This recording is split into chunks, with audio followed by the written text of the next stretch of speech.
Treneri, kol kas sezono pradžioje prieš tas dublerių komandas nepavyksta iškovoti pergalių. Kodėl?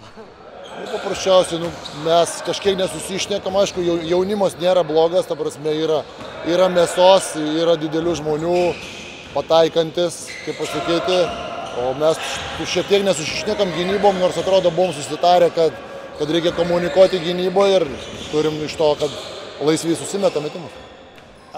Pačių metimai irgi šlubavo, pataikymas praktiškai be tritaškių gyvenot. Kur problemos? Problemos tame, kad nepataikęs. Atrodo ir susikūrė to metimo, aišku, kaip treneris norėtų, kad dar vienas ekstra perdavimas būtų, bet, ta prasme, laimi tie, kurie, aišku, lengviau, kai tu pataikai tritaškius, bet jeigu nepataikai, turi daugiau gimdyti iš po krepšio, Ketvirto kėlinio viduryje buvo pavykę sumažinti tą 17 taškų deficitą iki 7. Kas leido grįžti ir kodėl galvojat nepavyko dar labiau nulaužti?